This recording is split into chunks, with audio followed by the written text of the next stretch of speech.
আজকে আমাদের অনেক দিন থেকে একটা জাল পড়ে আছে আর কি এখানে। এগুলো পুঁটি ধরার জন্য দেওয়া হয়নি, বড় বড় মাছ ধরার জন্য দেওয়া হয়েছে। আসলে ঘাটে এই মুহূর্তে বড় মাছ হওয়া সম্ভব নয়, যে লুকানোর জায়গা আছে অনেক। দেখা যাক, আমরা জালটা তুলতে আসলাম, মাছ হইলেও হইতে পারে। দেখা যাক, যদি হয় তাহলে তো ভালোই। দেখি যে মাছ আসলে পাওয়া যায় কিনা।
ডাল আছে, এই ডালগুলা তোলার পরে আমরা মাছ দেখা যাক যে কতটুকু ওঠে।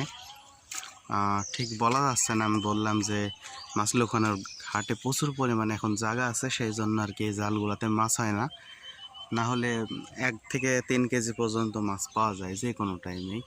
মাছ আমরা এই জালগুলা দেওয়ার পরে হয়তো 10 দিন বা 1 সপ্তাহ পরে এই জালগুলা তোলা হয়।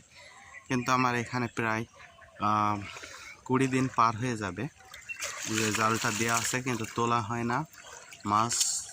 দেখা যাক যে কতটুকু পাই। যদি পাই তাহলে ভালো, আর যদি না পাই তাহলে কিছু করার নাই।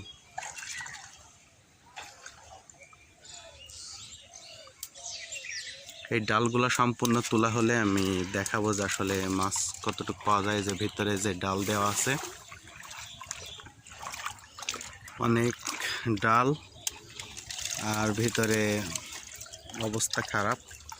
জালের পুঁটি মাছ থাকলে হয়তো পাওয়া যাবে না। পুঁটি মাছগুলো এই আঁশের ভিতর থেকে খুঁটে বার করা একটা সমস্যা। তারপরে দেখা যাক যে মাছ কতটুকু পাই।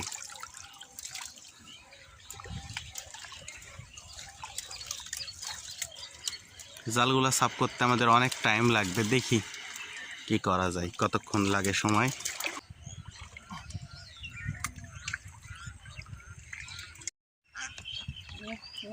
দারুণ মাছ রে,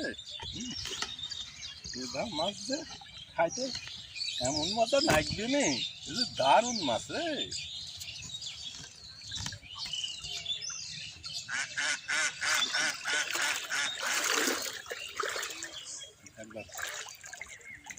প্রিয় বন্ধুরা, দেখতে পাচ্ছ যে আমরা জাল তোলার পরিষ্কার করার পরে আবার চলে এসেছে যে কতটুকু মাছ হয়েছে এটা দেখানোর জন্য।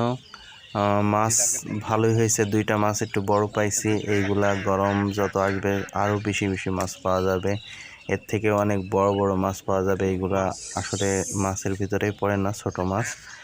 আমরা অনেক বড় বড় মাছ পাই। আর কিছুদিন পরে হয়তো ঘাটের যেই আশিগুলো আছে এইগুলা সরে যাওয়ার পরে, পরিষ্কার হওয়ার পরে মাছ লুকানোর জায়গা পাবে না, এইগুলোর ভিতরে আসবে। তখন থেকে দেখা যাবে যে আরও মাছ বেশি বেশি পাওয়া যাচ্ছে। তাই আপনাদের এলাকাতে যদি নদী থাকে অবশ্যই এই সিস্টেমটা মিস করবেন না। এই টেকনিকে যদি মাছ ধরেন তাহলে দেখা যাবে যে কোনো খাটাখাটনি নাই। আর এই জালগুলো খুবই টেকসই বন্ধুরা। টেকসই বলতে আমি এই জালটা প্রায় 4 বছর ব্যবহার করছি একইভাবে, নদীর ভিতরেই থাকে, তারপরেও কিছু হয়নি। কিন্তু এই বছরের পর আর ব্যবহার করা যাবে না। একটা জাল তাহলে ধরা যায় যে 4 বছর নদীতে রাখলেও নষ্ট হবে না। শুধুমাত্র বন্যা যে টাইমে আসে সেই টাইমেই জালগুলো তুলে রাখা হয়।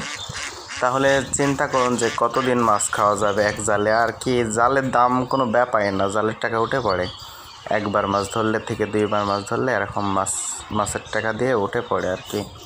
আমরা তো আসলে মাছ খাওয়ার জন্যই ধরা হয়, আর এমনিতে আমার প্রচুর পরিমাণে মাছ ধরার শখ, এই জন্য ধরা হয়। আপনাদের এলাকায় থাকলে অবশ্যই ধরবেন, যাদের মাছ ধরার শখ আছে।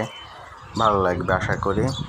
নদীতে মাছ ধরা খুবই মজা, আর পুকুরে মাছ ধরা তো তেমন একটা মজা নাই, প্রচুর প্রচুর মাছ থাকে, সেটার ভিতরে আসলে মাছ ধরে মজা নাই।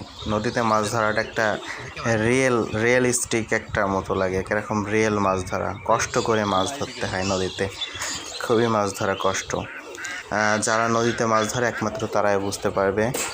আমার চ্যানেলে যদি নতুন হয়ে থাকো অবশ্যই চ্যানেলটি সাবস্ক্রাইব করে যেও, তার কারণ আমার সাবস্ক্রাইব খুবই কম। আর একটা সাবস্ক্রাইব করলে কি হয়, আমি তো ভিডিও করি তোমাদের দেখানোর জন্য। একটা সাবস্ক্রাইব করো, আমারও ভালো লাগবে, তার কারণ অনেক দিন থেকে কম কম সাবস্ক্রাইবার, একদমই কীরকম বেমানান লাগে। ভালো থেকো বন্ধুরা।